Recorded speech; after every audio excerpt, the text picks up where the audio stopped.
Alrighty, I can see already there's a few people there now and the numbers are mounting up. So just let us know if you can hear us in the coming over the countdown. If you can't, then I'm talking to myself. But as usual, every week, just let me know that you can hear. And at least we know these technicals are coming through fine. Oh, and also to say, if you're not watching this at 7 PM UK on the, where are we, 16th of June 2024, you're watching the pre-recording or the recording, so you can jump through this countdown.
Well, hello there. Thank you so much for joining me for another live broadcast this week and another fantastic guest. I generally cannot wait for Bert to come in and start talking with him to explain all the things that I've learned over the years with Bert and also where he is now with his photography. We've had a great chat in the week. I think it's going to be one of the most honest and frank interviews that we've had on this channel so far. So I'm really looking forward to that. But as you know, going to go through some admin first of all, and also thanks a lot to everybody that's already here. I can see the chat room's moving like crazy, but we'll go through some admin first of all because it's been quite a week. If you've been following me on social media, you'll know it's been quite a week, and I'm not going to go into the details as to why, but I'll just say terms of service. That's all I'll say. But hopefully this coming week we'll be able to add another video that's going to kind of clear things up, help people out, and let the dust settle. But that's all I'm going to say on that matter. If you know what I'm on about. But the little bits of admin I want to go through first of all is to say that, wow, what a day, what a weekend it's been. Yesterday I was over in West Wales. What an amazing weekend it's been. I was over there to open, I had the honour of opening Nigel Thomas's landscape photography exhibition, which has all been done to raise awareness of mental health. And I've got to say, wow, what an incredible day. It kind of got me. When he went through his story, he got me. And my voice broke a few times when I was talking. I've no idea how Nigel managed to explain what he was going through and why, you know, he ended up doing the photography and how it's helped him. But my God, it was a powerful, powerful day. It really, really was. Incredible photography. I'm really happy. If you've seen the video that I posted out recently, I'm really happy to say that Nigel's agreed to come onto the channel. So we're going to get him to kind of go through his story and kind of talk about, you know, what journey he's had and why photography's helped him, but also to share what I can only say are just stunning images. So I'm really looking forward to that. The other thing to mention was obviously this coming weekend. I mentioned it last time. There's the Wales and West show coming up this weekend here. I'm there on the 22nd. I'm there on behalf of Permajet, and I'll be there on the 22nd, which is the Saturday. And I think I'm on stage at 1 o'clock, and it's going through some other kind of stuff that I've, rather than what I covered last year, some newer stuff on printing. So that's that. And the last thing I want to mention, again, I mentioned this last week, but it was to do with the 3945, my World War II veterans portraits project thing. I want to mention a little bit about that. And the reason for that is, if I just share my screen, for all of you who are really technically minded, this is nothing, but I've recently managed to be able to get my original web address for the project transported over from the original host, so that now when you use it, it doesn't take you back to what the original website was, but it takes you to the place on my main website where you'll see everything to do with the World War II Veterans Project. So you don't have to go hunting around. You don't have to go to glynjewish.com, then try to find the equivalent link for it. It's all kind of been transported over. I had a bit of an issue with it. Those of you might know, it was originally hosted on Wix, which were fantastic, but it just got attacked, and there was all kinds of abusive spam being posted under some of the veterans' pictures. And no matter what we tried to do, it was really hard to stop it. So the last thing I wanted was for them to see anything like that, or any family members to see that. So I killed the website. Everything's been put onto my main site, but you can still use the same web address. So that's all the admin that I want to go through. I want to get Bert in. I don't want to waste any time. I've made a promo. As you know, I do it every single week. I got Bert to send over just a number of images. He sent over quite a few, and it just really took me back seeing his images, because like I say, I've followed this guy from the beginning, and I have learned so much from him when it comes to lighting and how to create a mood and stuff like that. And when I was going through his images, creating this slideshow, it was like a flashback in time. It really was. It was really, really nice going through them. So he's not seen this. He's not seen this. And I'm always a bit nervous when I do these promos, but I'm hoping he likes it. So I'm going to show you Bert's promo, and then we'll get him in and get the main man in. So this is the promo I've put together for Bert Stephani.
Oh, what a body of work. It's incredible, isn't it? And quite rightly, like my friend Anthony says here, these are fantastic images, great body of work. And then it is, when you look at the kind of work that Bert's doing there, it's not in just one particular area, is it? There's just so much variety of stuff, and that's what I love about it. But you can still tell it's by the same photographer. So let's bring him in. I need to unmute him first of all, so I know that's working, and then bring him in. So Bert, tell me you can hear me.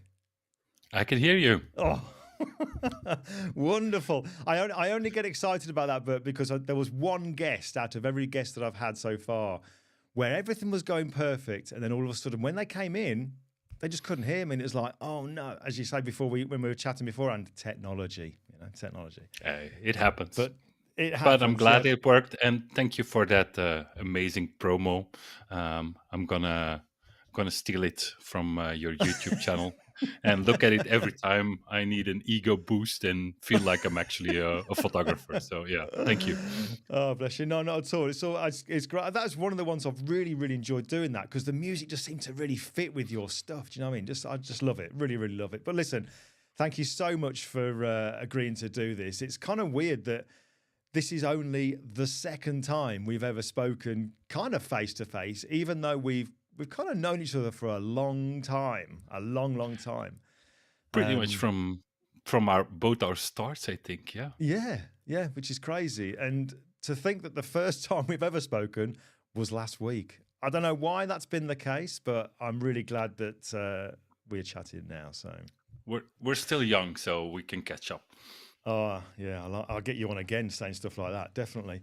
Well, listen, Bert, just to get us kind of warmed up into this, then, like I say to everybody every week, it's let's just kind of have a kind of a quick overview, I guess, as to what's brought you to where you are today. How did you become the photographer that you are? I don't have like this story of I love photography since I was a teenager or a child. Not at all. I guess I've always been kind of a storyteller, or at least interested in stories. But for some reason, and I don't remember why, I asked for a camera for my 18th birthday.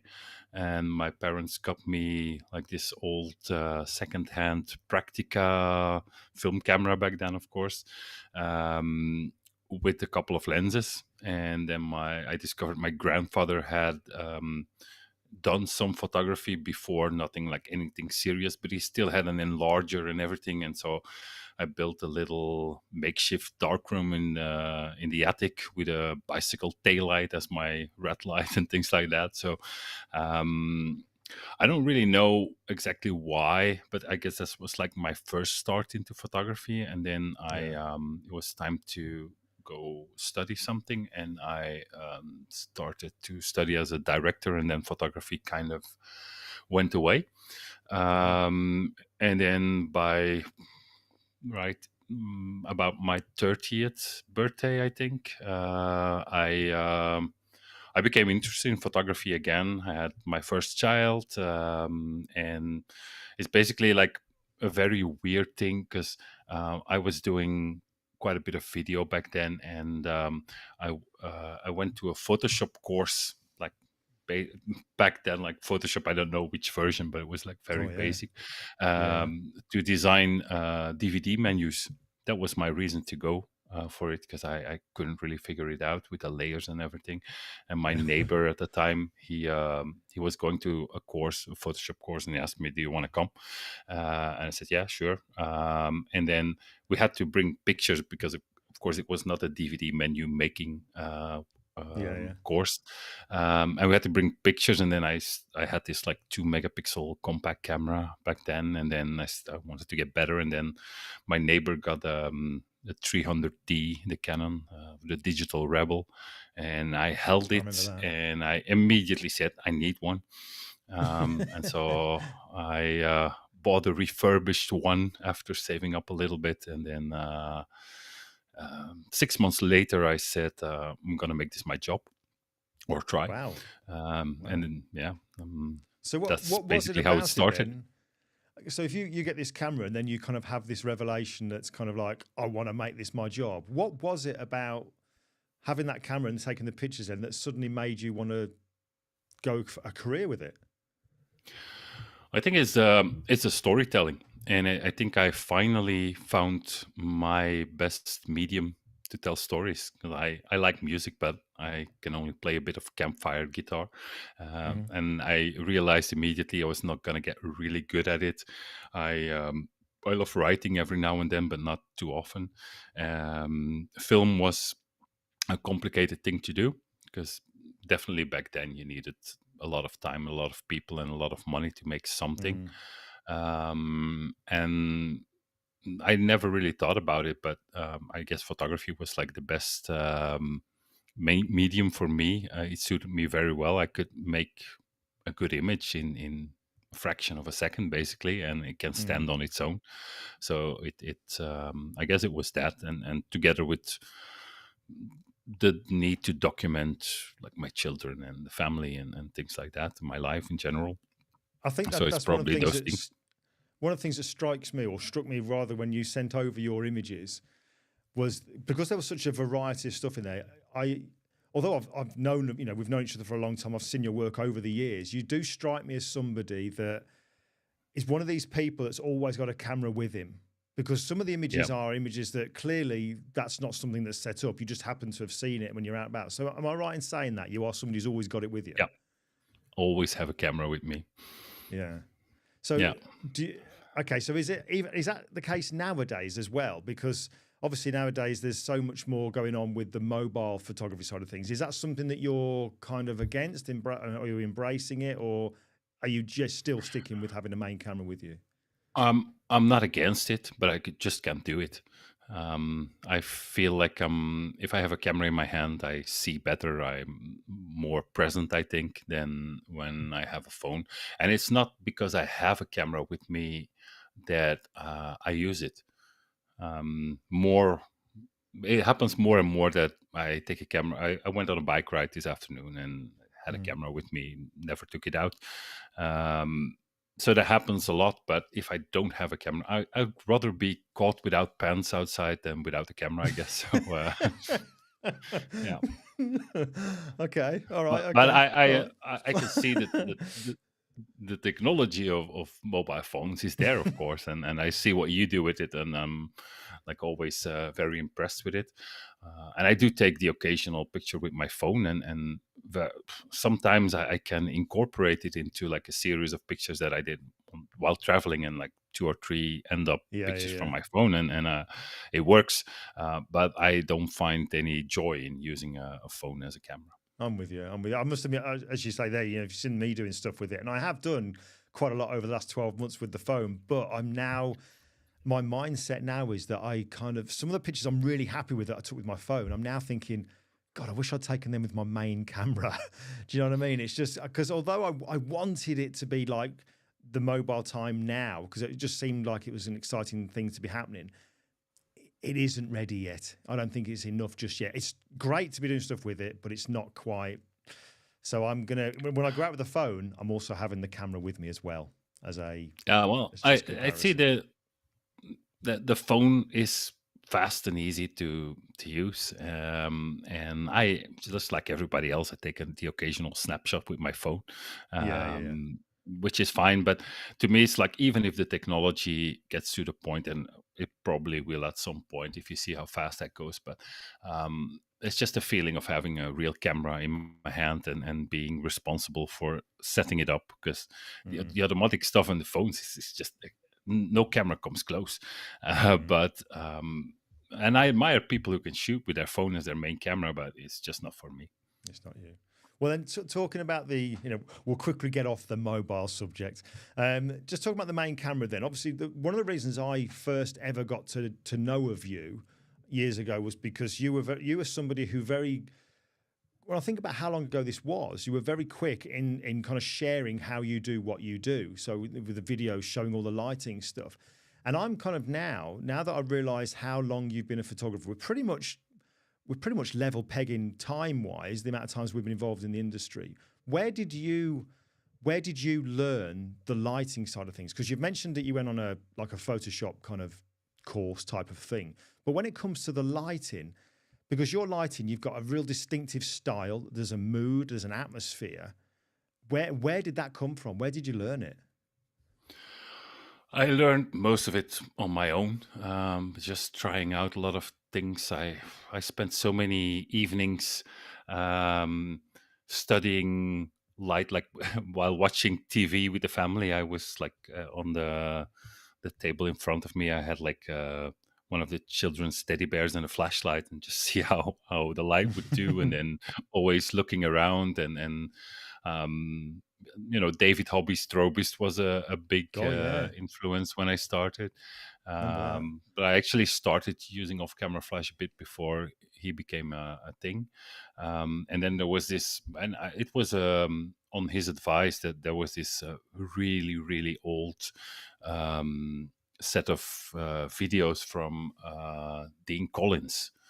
That's right. Yeah, yeah. Was like VHS, and you could buy it on DVD, but it was like from the 80s, and you could definitely tell by the haircuts and everything from the 80s. But Yeah. it taught me all the basics. And then there's this book, I don't know if it's still available, but it's Light, Science, and Magic.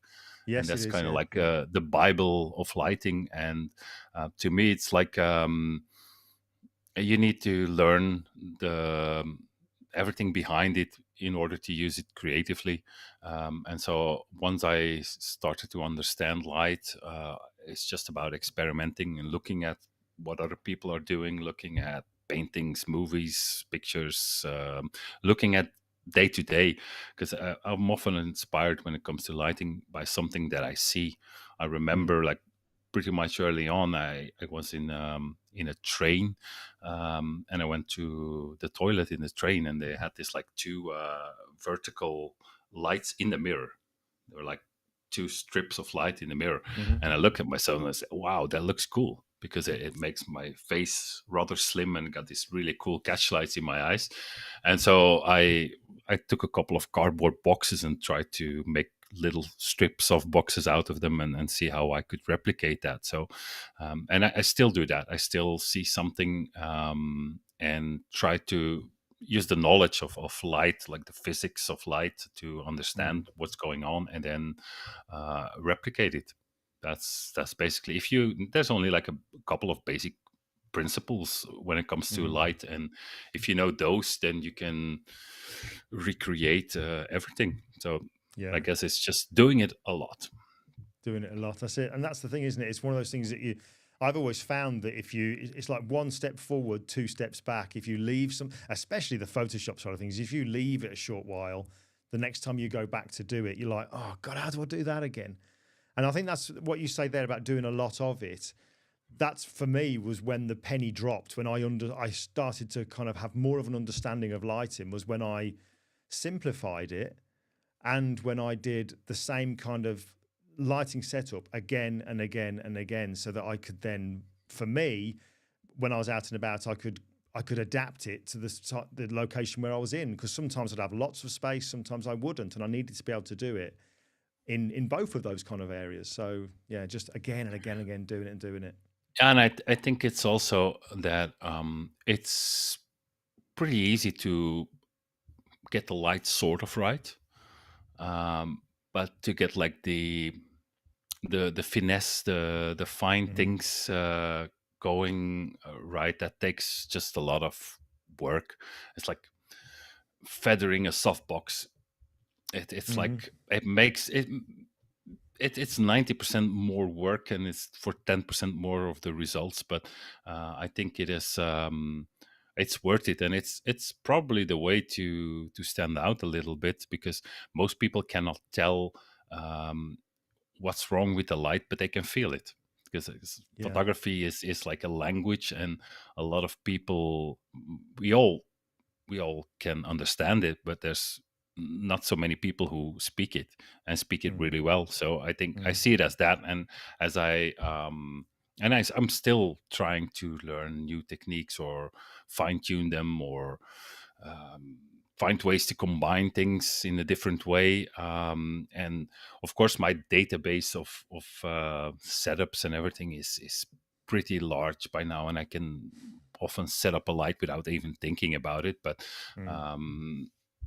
yeah, you still have to. If I find it an endless, fascinating journey to be on. So yeah. Yeah, yeah. So with regards to lighting, then once you're, you know, you've got the lighting nailed, you understand it, you're experimenting with it, you're doing it all the time. But apart from the lighting side of things, what do you think is the because your pictures have just got a real mood to them. This is what's always drawn me to them. Do you know what I mean? They are some of them are literally just like a freeze frame from a TV program or a film, and it's like they've got that feel about them. What is it about you and how you work, do you think, that helps to create that kind of image? Is it the way that you work with the people? Is it how much planning you do, or what? What is it? I do very little planning, so that's not it. I feel like I'm better when I'm improvising. I feel like that's my preferred and best way of working. Um, but I think that in the end, it comes down to asking yourself two questions, like, what is the story that I want to tell? Hmm. And who am I telling it to? Because your audience is also important in that. But if you know what you are going to tell and to whom you're going to tell it, then all the technical choices become very easy. It becomes easy to, like, in my portraiture, I rarely shoot anything longer than a 50 um, Right. full frame, because I find it important to get a feeling of intimacy with the person in front of me, and that shooting with a 50 is very, very close to people. You're in their comfort zone generally, Mm. so you have to break through that barrier, and it forces me to build a relationship with that person, so they feel safe enough to allow me within that comfort zone. And I may start with something a bit longer and then move in, um, but that's a technical choice, but it's dictated by what I want to do. Mm. If you like with the use of color or black and white or contrast, all these things, lens choices, apertures, there are circumstances that can dictate it. But in the end, it's about what are you trying to say. And I do this when I do workshops, and I let people start to write down, like, what do you want to say, and I tell them to actually write it down.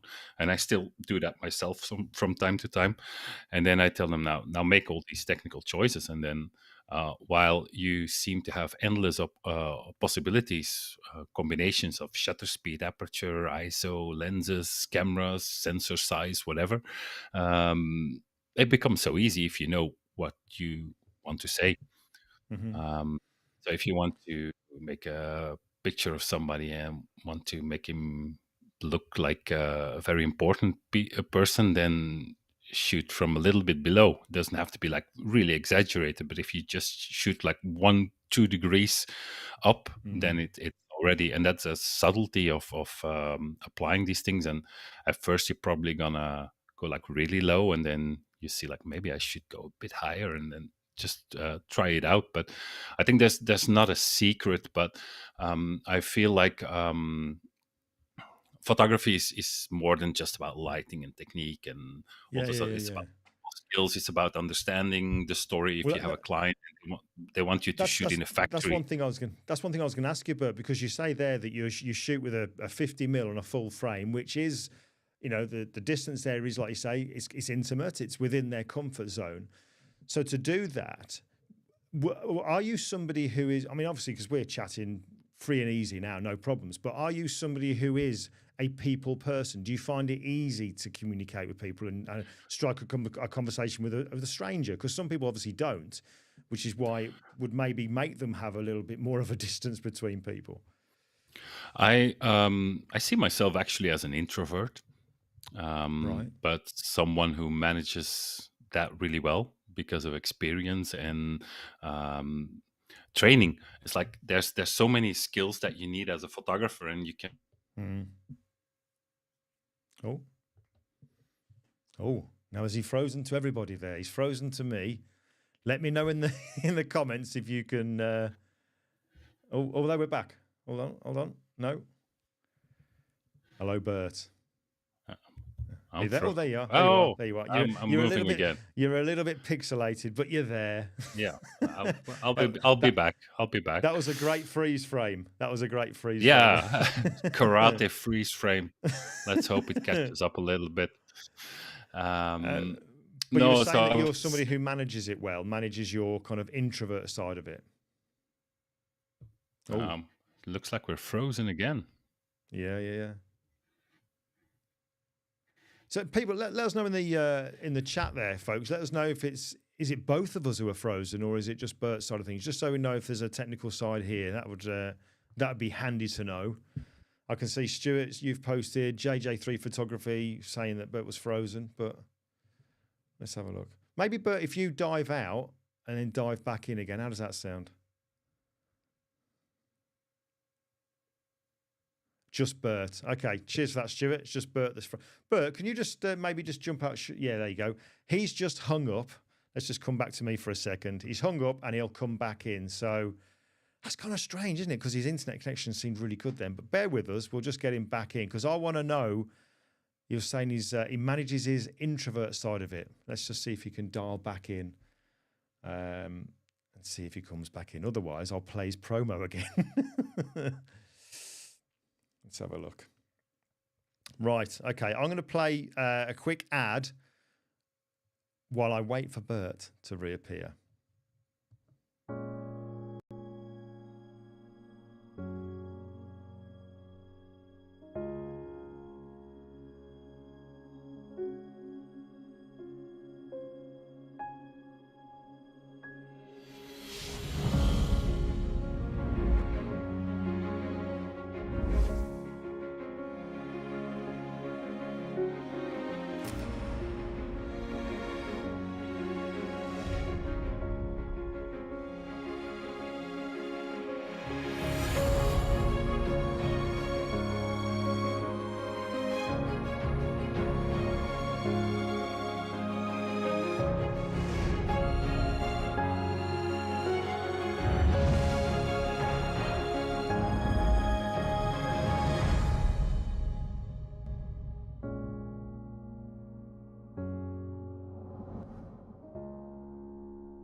Alrighty, come back, Bert. Let's give it a go. Here we go. Yeah, we're back. Like we said, technology, we jinxed it. I know we jinxed it. Anyway, right, let's just rewind and pretend that never happened. You were talking about how you deal with the introverted kind of maybe side of you that deals with being able to talk to people and get that intimate side of things when you're taking the pictures with a 50mm lens. How do you do that if you're somebody who finds it that that really you're a quiet person? Well, I think it's like I said or tried to say before, you need different skills as a photographer. You need technical skills, you need people skills, you need storytelling skill, editing skills, whatever. And what I often see with people is that if you're good with the technical part naturally, then you start to expand on the technical part and always bring it up to a higher level. But if the rest of your skills are not at the same level, then you're basically going to tip over. And so it's all a matter about working on those other skills until you get them always a bit leveled off. And I train myself. I see it basically as training for sports or anything. So I used to play basketball and I'm right-handed, but I trained a lot more on my left hand to get it as good as possible compared to my right hand. And so I remember that I asked a friend who's comfortable in front of a camera, and I set her on a stool and put a softbox left and right, shot at f8 with the camera on a tripod, so no variables there, and just work on those directing skills. There's other times that I welcome people who were not so at ease in front of a camera, and so I have to learn how to deal with them. And so it's a combination of experience and trying things out, and there are jokes and ways to do it, but To me, it's just about connecting to someone. I'm Yeah. generally usually to the person who's in front of my camera. So, and I feel that if I ask people to be vulnerable. That's the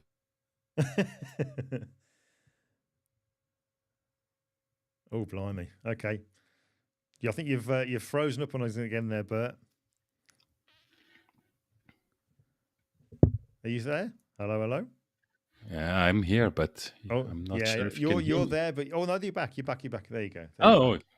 There you're back. it's yeah. I'm sorry about that. Don't know if it's my internet connection. All the kids are watching Netflix or something. Um, but yeah, so I think it's if I want, it's always mirroring things. If you require people to be vulnerable, if you require people to be to let them inside their personal space, then you have to be willing to be personal as well, Yeah, and you have to definitely. be willing to be vulnerable as well. I don't think you can ask it of someone if you don't do it yourself. Sure. So I think that's just the way of doing it. But I find people skills probably more important than lighting Absolutely. skills or anything else. Well, talking about you mentioned there the word. I think you said vulnerable, and also kind of being, opening yourself up. And I know that recently, one of the things we talked about in the week before when we were planning this was how you were saying that you're approaching your 50th birthday, and that has made you reflect on your previous 20 years as a photographer. And you've been going through all of your archives. I guess I think you said you've been going through your archives. What was it? I mean, you said it's had almost like a profound effect on you going through it. So when you look back at all your work that you've done over these last 20 years, how is that making you feel now? Do you find that are you happy with what you've done? Are you finding yourself wishing you'd maybe done things a different way, or what? How is it making you feel when you reflect on 20 years worth of work approaching your 50th birthday? Well, if you look at those images one by one, which is what Hmm. I'm kind of doing, then it feels like you're a hack. And then if someone like you makes a nice promo in the beginning of this thing, then you feel like maybe there is something to it. So it goes a bit in different ways, but I feel like every phase, everything is part of who I am now. So I don't regret anything. I don't want to do anything different or whatever. It's just part of who I am right now. So I'm fine with that. Um, what I do feel is that it's an incredible privilege to have done that, to be part of people's big moments like weddings, but even portraits can be so important for me. Hmm.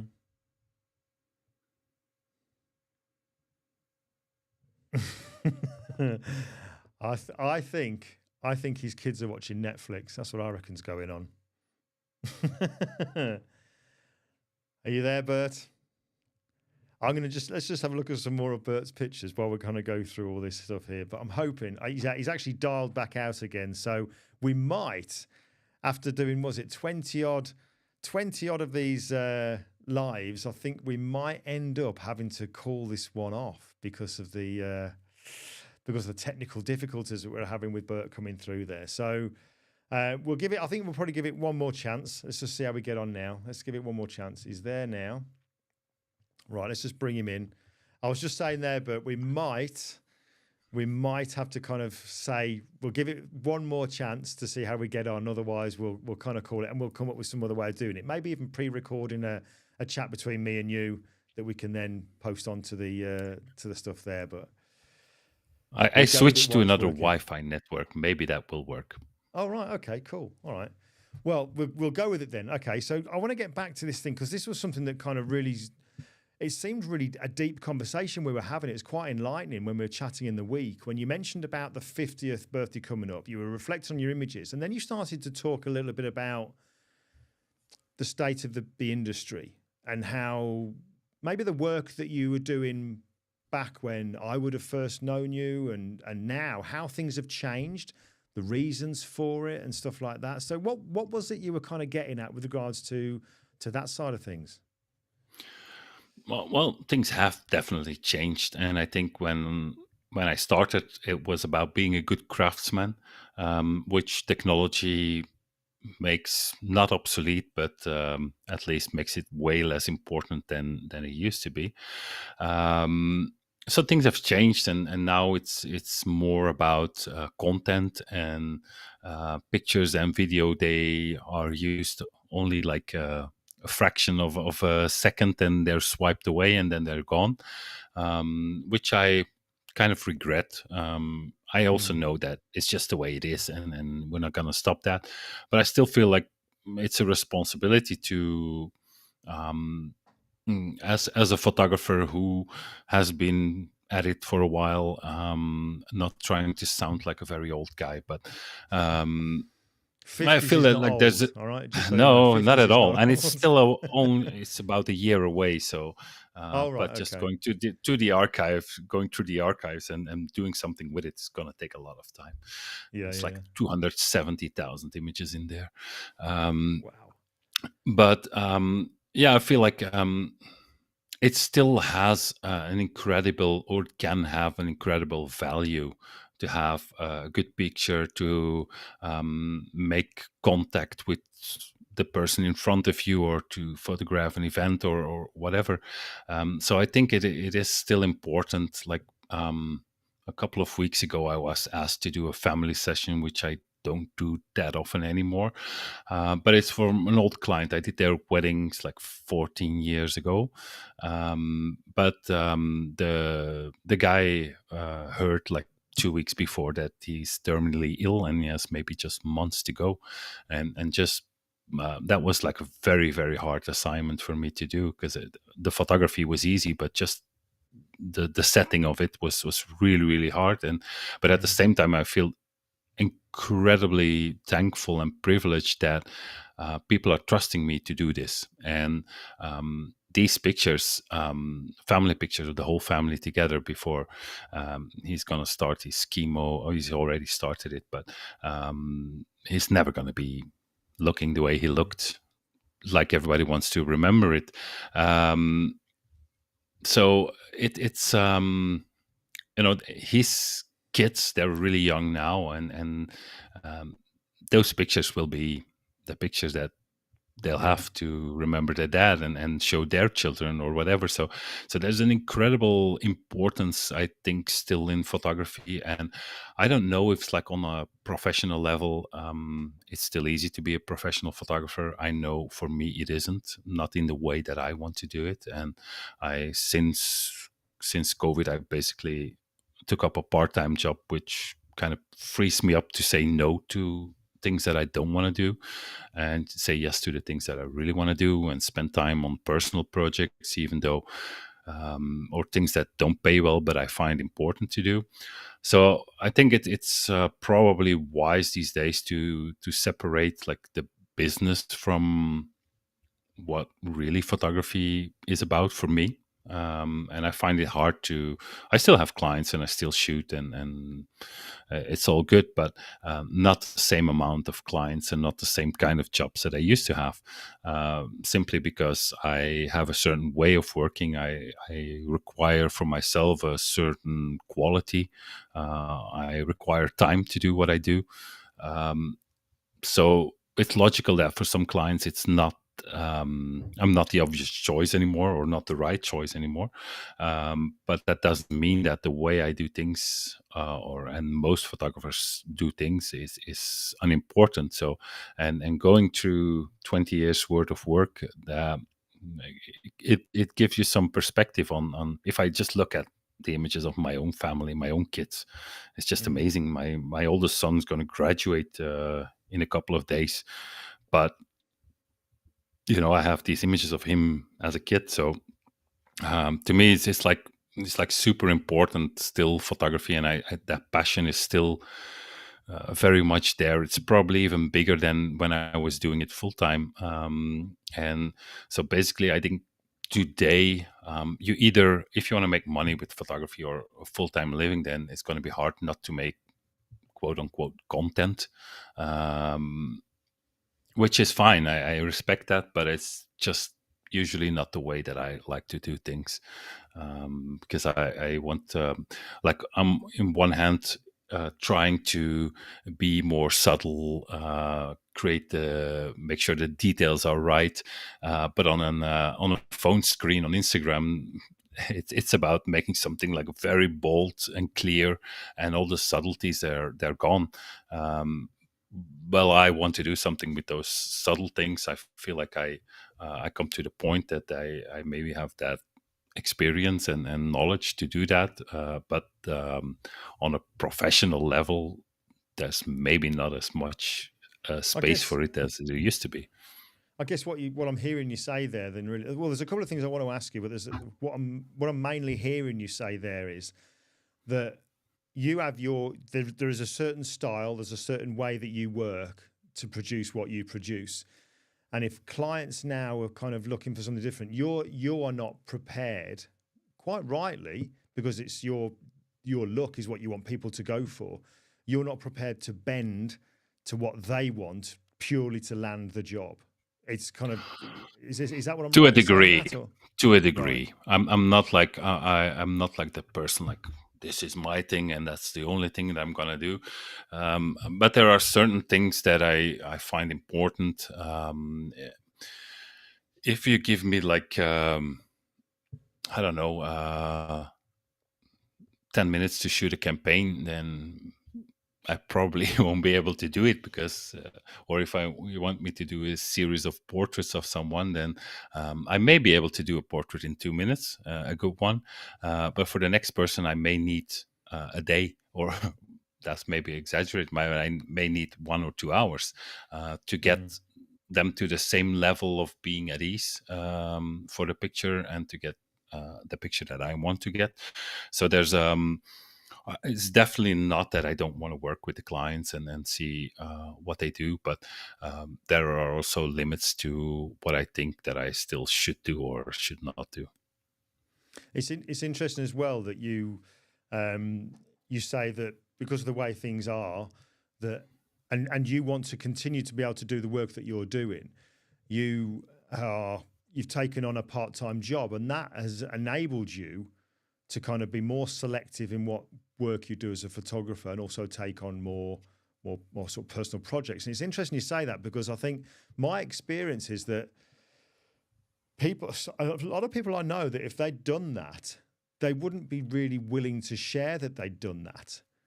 But when I hear your reason for doing it, it kind of makes complete sense, because, you know, putting it in its simplest terms, when you wake up on the first of the month every month, you know, even if you don't get out of bed, well, you've got to get out of bed to do the work, haven't you? But there's going to, even if you don't go looking for clients, there's still money coming into the household for the things that you need.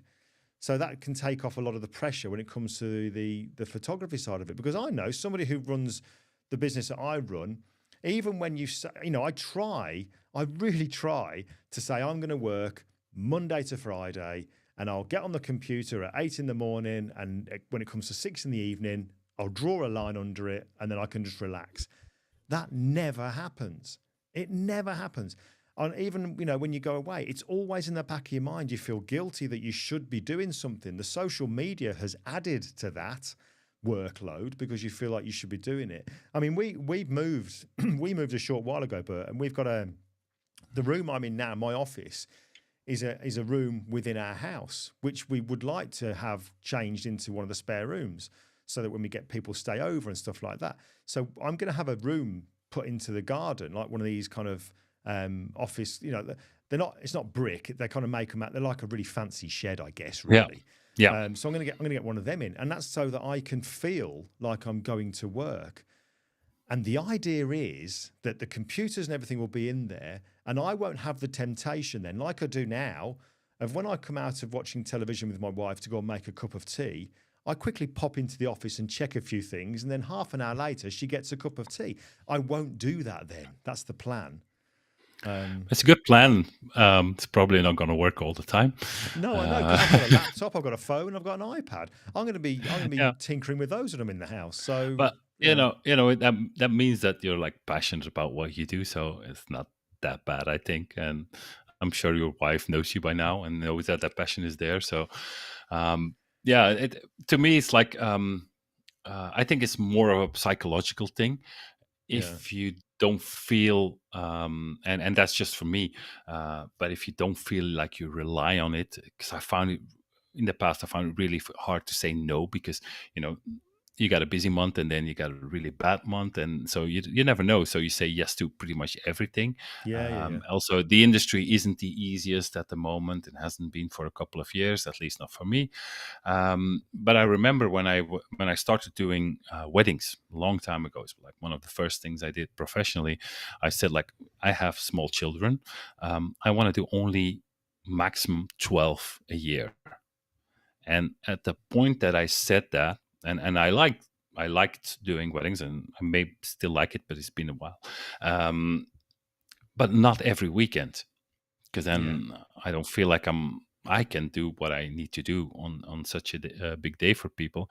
But just that power of I only do maximum 12 a year, that made me so much stronger when clients started to discuss the price or anything. It's just like, I only do 12, so if it's not you, maybe someone else. And it Yeah. gives you so much power. While I could pretty much do have the same attitude if I did 50 weddings in a year, I guess. But But it's almost like a psychological thing, isn't it? You're giving them an yeah, exclusivity. You can be one of the 12 that I do this year. I get it. Yeah, I totally get it. but it's more towards myself, and I feel like by now having that, because when COVID hit, I was like, I just need some kind of job to bring in some money, so I just started doing something. But I'm still doing it because it gives me more freedom and passion. To be honest, I was a bit burned out a couple of years ago with photography, so yeah, so to me it works and it's a good thing. Okay. All right. Interesting. So the COVID, I was going to say, was it? I actually, one of the things I had written down here was COVID. How did COVID affect you? But obviously, you just kind of answered it there, that it was that kind of prompted you to get this little job on the side, kind of thing. When we first set up, but before, we had just a couple of technical issues. By the way, I'm not going to say it, but it's all right at the moment. Do you want to? Do you want to share your screen? Was there a couple of things you wanted to show us? Because again, I'm intrigued. We've talked about your particular style, which I was always drawn to, being that moody, atmospheric kind of thing. The editing side of things. I know that you're very kind of like, I don't do much, but that's a good thing, just to show people. So should we at least try it? While the technicals are working, let's just try it to see if the screen works. And I might have to stretch out your. Here we go. Come on, we might as well. Let's just go for it. So if you click to share your screen. I'll have to share the screen again. Yep. Hang on. All right, because I'm intrigued to see what you do anyway. Yeah. Right, here we go. So if I put that onto there, right. So if I'm going to bring your screen up, but I need to. Oh no, there you go. It's fully screened out. It is. Yeah. Wonderful. Oh, we can be lucky. So yeah, I first of all, like I don't feel like I'm really good at editing or anything. Definitely not when talking to you. But I do what I do, and I picked just a couple of images to quickly show what it is that I do. And so you picked this image as like the visuals for this chat. So I figured I show like the original, which is just, this is what came out of camera. It was like one of the very few snowy days we get, and we just went for a little walk, and I figured like I want to, and again, it's about story, it's about the magic of snow. We don't get much snow, so I still feel like it's magic. And so I figured like, what if I put a flash on my camera? This is shot on an X100V with the wide converter, I think, and just a little flash on top of it, because I wanted to eliminate the snow, and because the snow is so close, it gets illuminated, but the flash is basically not doing anything on the background. So it's just like the ambient exposure for the background, and it's just these little blobs of out of focus snow that you get to see because of the flash. So basically, to edit this image, let me see if I can pop into the development module. So this is shot in classic Chrome, which I use a lot. One of the I'm going to Fujifilm shrink your simulations. screen down. You carry on. I'm going to Yep. shrink All your right. screen down now because it is showing up quite Yeah. nicely. Oh, not too much. Let's just Yeah. go to there. There we go. All right. All right. So basically, it's just about, and I usually edit my images on my iPad. So this feels a bit awkward Oh, wow. to. Really? Yeah, I just That's do the interesting. final touch-ups on the computer, but the rest I do in the sofa on my iPad, which I find way more fun than doing it than sitting Now, that is even longer at interesting. the Okay. computer. Yeah. And that's maybe probably one of the reasons why my images are often like very simply edited, because the possibilities on the iPad are less than on the computer, of course. Yeah. So I just changed the white balance a bit, make it a bit cooler. It's like the way that I saw it. Maybe make it like a touch darker, something like this. Maybe a bit of contrast, I don't know. Get the highlights down, shadows up, and I'm just like trying things out a little bit. It's not like anything special. Do you find, Bert, the way that obviously, seeing there that I'll just jump back to me and you for a second. Do you find that as obviously you're a Lightroom user, do you find that as Lightroom seems to be improving more and more and more over the recent times, especially with the masking that's been brought into it, do you find that you are using Photoshop less, or did you kind of never really use it that much with your photo editing anyway? Photoshop is something that is very rare. It's only like if there's something that I cannot do in Lightroom, that I'll jump into Photoshop. But it's like 99% of my images never come into Photoshop. It's just Lightroom.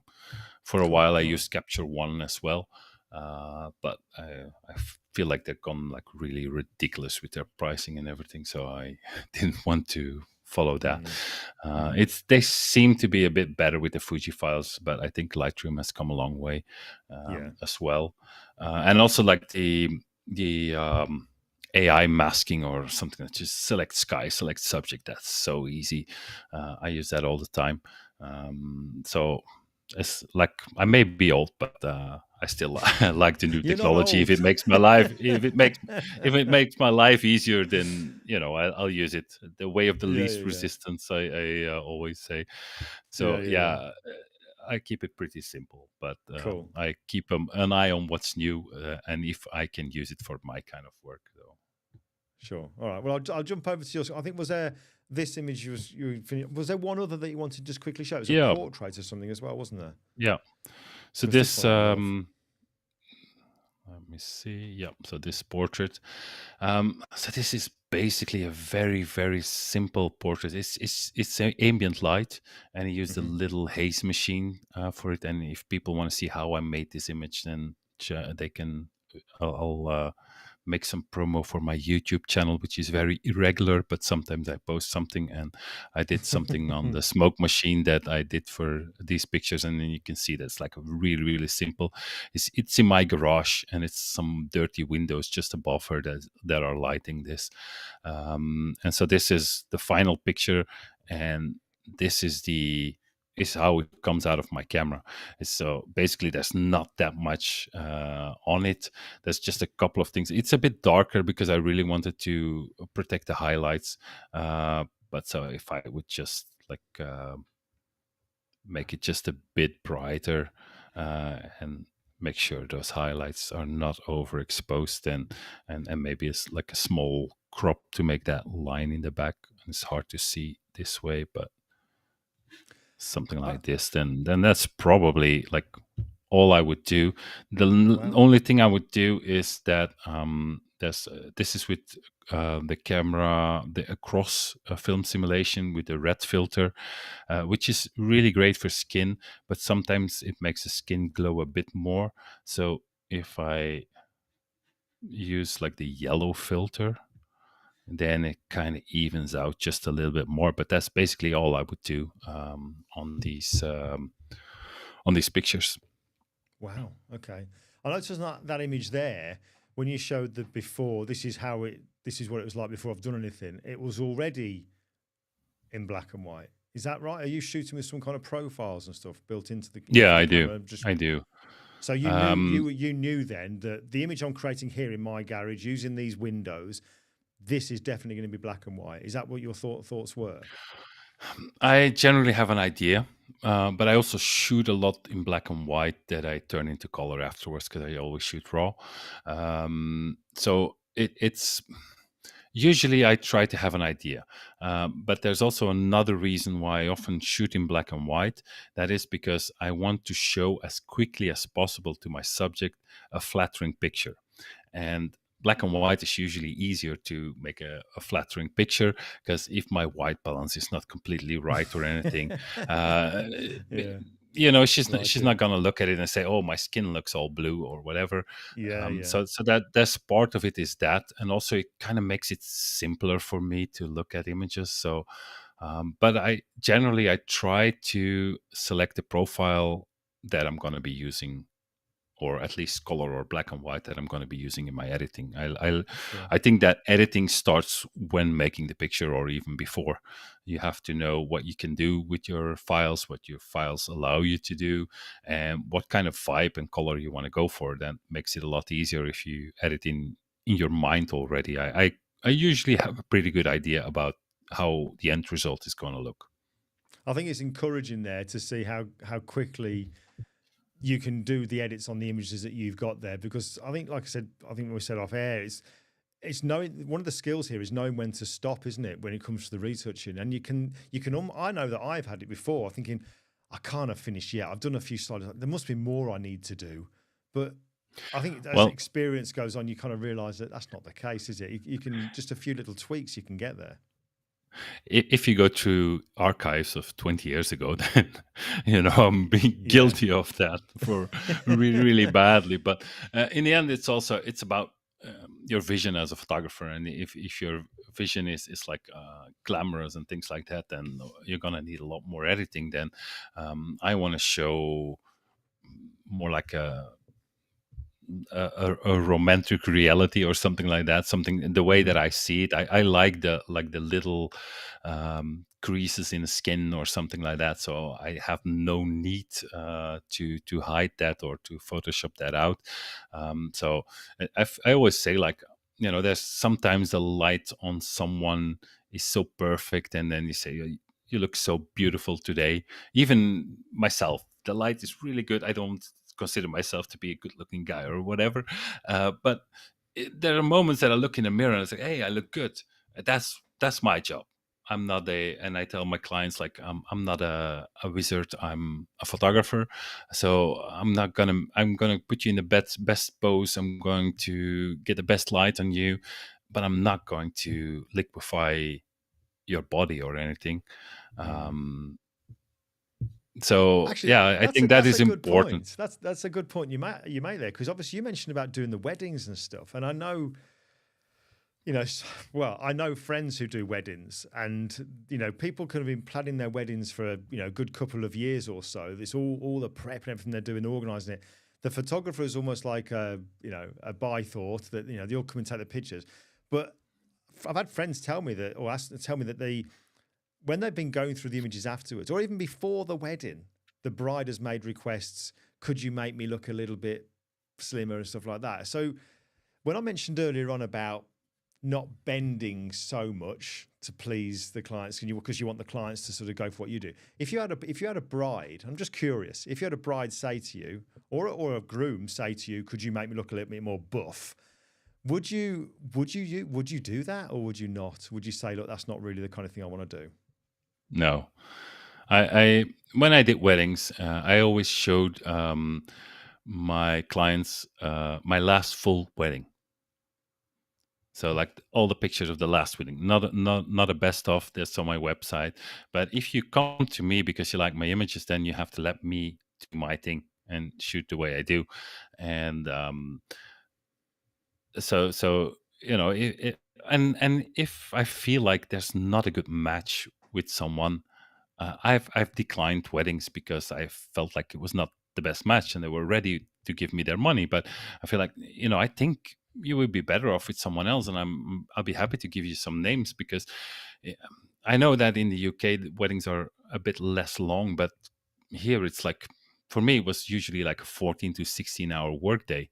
And I cannot spend that amount of time with people that I don't align with. And Yeah, it's yeah. it's not that I think they're bad or wrong or anything, but it's not my kind of thing. So yeah, so I wouldn't do that. No. Cool. All right. And I guess one of the last thing I want to ask you before we kind of go into any comments and questions I've seen coming in is, you mentioned AI there, you know, with advances in technology and AI, how handy it's been for select subjects, select sky and all that kind of stuff, the sky replacements.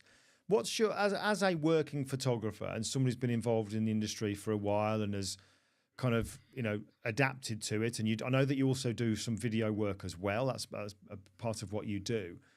What's your kind of general feeling on the AI? Because it is there's very much two camps, I find, when it comes to it. There's either those who are embracing it or those who are completely against it.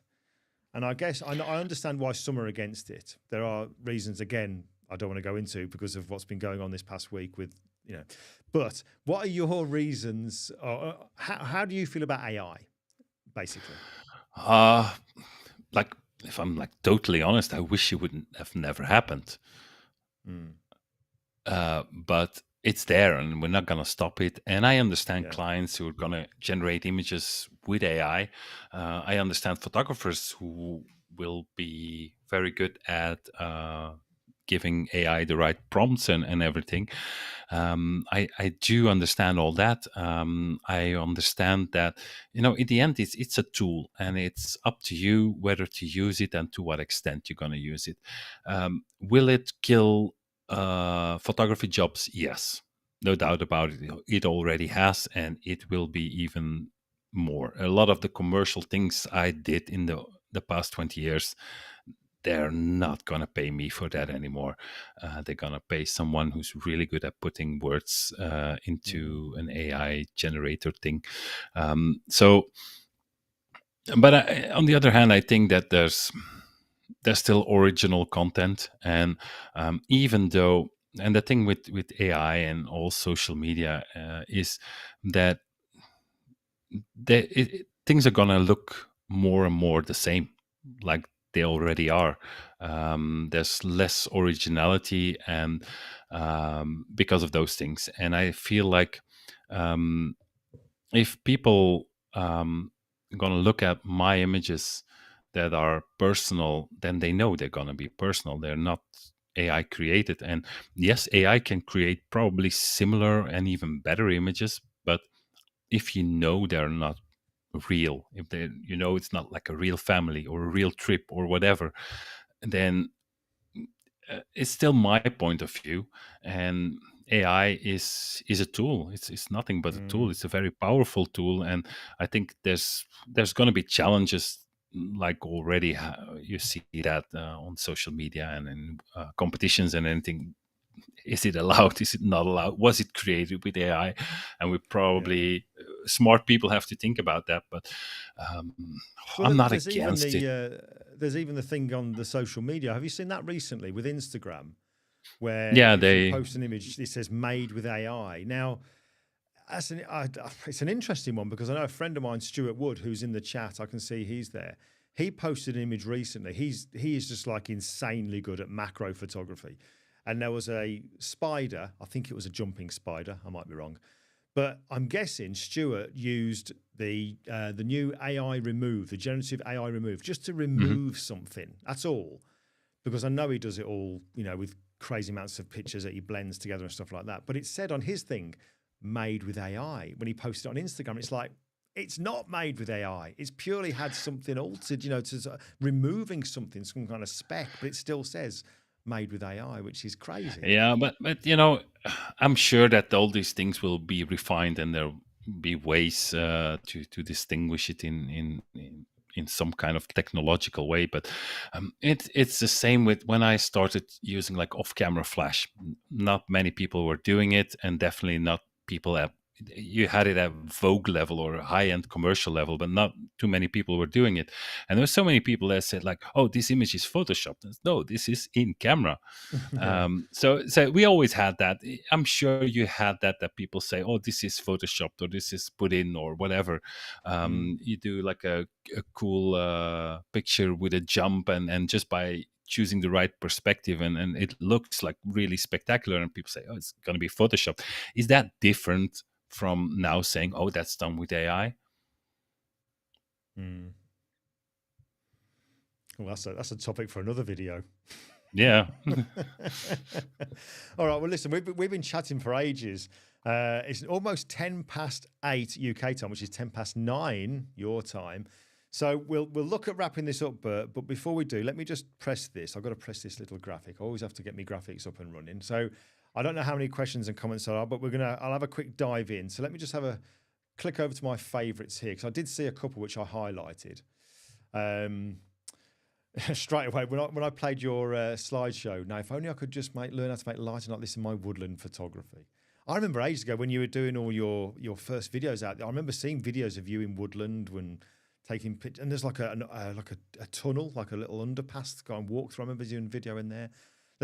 Folks, I'll give you Bert's YouTube channel details, but go through the archives, have a look at some of the older stuff as well, because it's a bit cringe to go like because I was kind of like a YouTuber before the word existed. But still I leave them on because I feel like that was what I was doing back then. So same here, mate. I've left all mine on there. So yeah, there you go. Right, Anthony Crothers, these are fantastic images, great body of work. Interesting what Stuart's put here. He says, time's going so fast. I had my first DSLR when my son was born. He turns 18 this year. Make memories while you can. I'm guilty. I'm not somebody who's... I have always got my camera with me. I've got my phone. But when you talk about real camera, like we're talking about you, I've never done that. And I really, that's probably my regrets. I've never been someone who carries it around all the time. Well, David... If you don't feel like carrying it around, it's probably not for you. There's nothing wrong with that. Yeah. Arwell Davis, I think he made this comment when I mentioned about the bending to kind of satisfy anybody. Whatever. Don't sell your soul at the risk of failing, only to try to make others happy. Yeah, absolutely. You couldn't agree more. JJ3 Photography. Bert is refreshingly honest. It is. I'm bad at lying.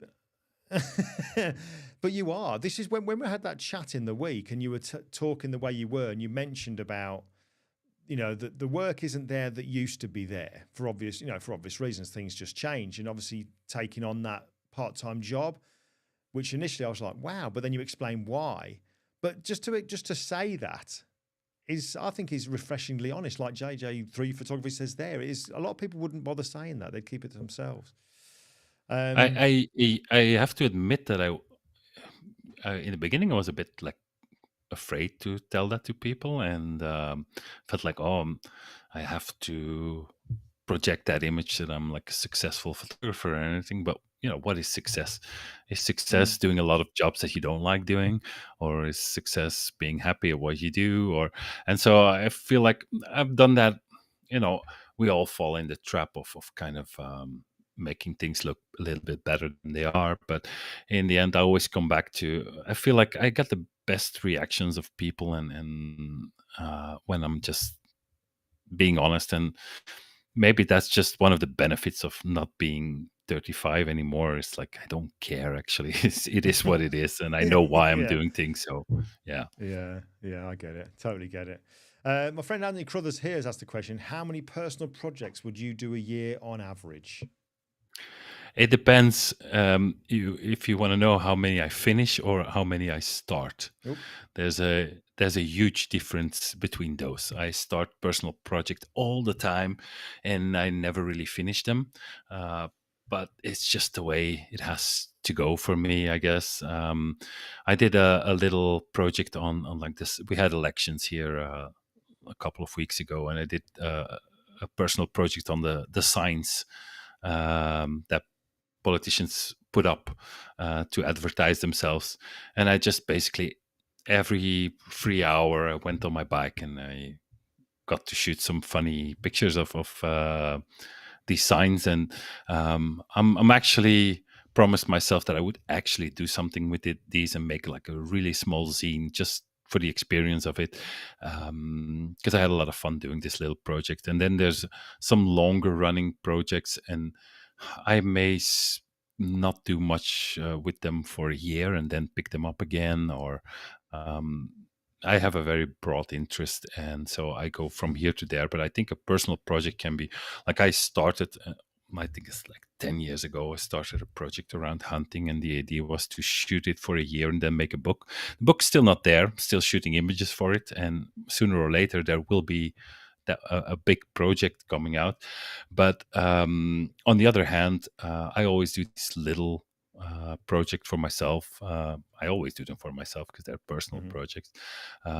Like those, I read an article in the newspaper about that those signs are going away because the political parties spend a lot more money on social media advertising than on these things. And so I find like I have always known them, and so I found like maybe I should document that, but in a way that I'm not really crazy about the way any political party is doing in this country. So let's make it like a little bit ridiculous. And so, yeah, played around with that a bit. So it can be anything. And don't feel like you have to finish every personal project. You only know that's going to be interesting if you start it and do it for a while. And maybe it needs time to think about the project. And one thing always leads to the next. But if you don't do the one thing, the next is never going to come either. So I feel like by going to the archives, I see a lot of started personal projects that are never finished. But, it's okay because in the end, now it kind of feels like maybe it's going to come all together for once for my 50th birthday. Who knows? I hope so. Yeah, well, I'm kind of hoping because what you mentioned when you were talking originally in the week about this going through the archives and stuff, and what your plans are for it was, do you do an exhibition, put a book together? I'll tell you, and I said to you on a message that if you're having an exhibition, I'm going to be there. I've got to be there. I'd love to come over for that. So I've got my fingers firmly crossed that you go the exhibition route. I really have. That would be amazing. I'm hoping to do both, actually, book and an exhibition, and it's probably gonna be like not like a big gallery show or anything because I don't have the contacts or whatever. It might be just a couple of prints hanging up and a barbecue with friends, which you're invited for. Thank you. But I don't think that matters too much. But I just feel like. And I think that's the important thing. Do it for yourself.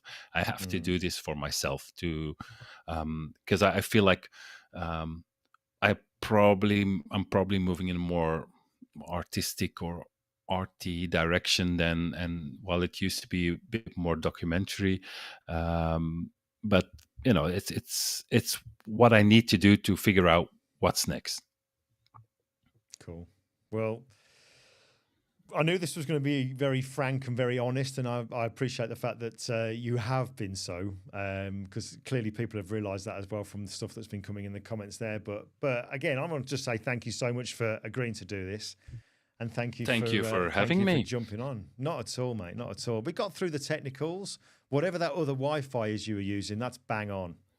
That's bang on. I think so. It's the one with less reception, actually, but it only has one of the 4 bars, but it seems to work better. Cool. It worked great. But listen, before you disappear, obviously, thanks from me, thanks from everybody, but where would you say for people to go and find out what you're doing, such as websites, any social media handles and stuff like that? Where would you want people to take a look at your stuff? Well, my website is bertstephani.com. And I've started this newsletter, so it would be nice if some people would actually sign up for it. It's irregular, but I find it like an interesting way to interact with people. And like you filling it in, that's good. That's one more. I will do that. And Instagram is @BertStephani. That's probably the main one that I use, but also irregular. Sometimes I post a lot, sometimes I post nothing for a while. So that's where and YouTube, where you can find me. Cool. All right. Well, there you go. I've signed up for your newsletter there. I want to see what you. I want to keep up That's to date good. with what you're getting on there. So Now I have to Mate. write a new one. Well, listen again. Thank you so much, Bert. Don't disappear. Stick around in the kind of the virtual green room, and I'll grab you once I've closed this down. But brilliant chatting to you. It's ridiculous that we've not chatted like this before now. It's absolutely ridiculous, but better late than never. Indeed. Thank you for having me, and thank you all for sticking with us with these bad connections and everything. We always get through. Not a problem. Right, but I shall catch you in a moment. Whoop, there we go. Right. Okay. See, I knew we always have technicals, but it doesn't matter. We get through it. We get through it. So thank you to those of you who just kind of let me know where the issues were, if it was me or if it was Bert and whatever. But, you know, we got there in the end. So thank you for sticking around. But I think you'll agree, what an amazing guy. I mean, it's just his honesty just gets me. It really, really does. But I've always loved his work. And I've followed him like he knows. And he said there, literally from day one. And when he mentioned people like David Hobby, I'd forgotten all about that. David Hobby and the strobist and stuff. So yeah, that really took me back there. But amazing work. Take a look at his stuff. I shall put all the details in the description part of this video. Once the recording is all kind of been done, I'll put them in there tomorrow morning. There'll also be a blog post with all the things that Bert's mentioned, like his newsletter, website, social media, and all that kind of stuff. So that'll be there as well. And I also won't trim out any part of the video. And the reason I won't trim that out is because if I do, then we lose the live chat recording. So people are liking to see the live chat as it goes in. So I'm going to leave that in there as well. But what I will do is play out with Bert's promo before I go. But just as a quick reminder, don't forget, if you're going to be in Wales this Saturday, come to the Wales and West show at the ICC, just off the M4 there. I'll be there at 1 o'clock. I'm going to hang around for pretty much most of the day. And I think me and the lads are going to be going out for a bite to eat afterwards.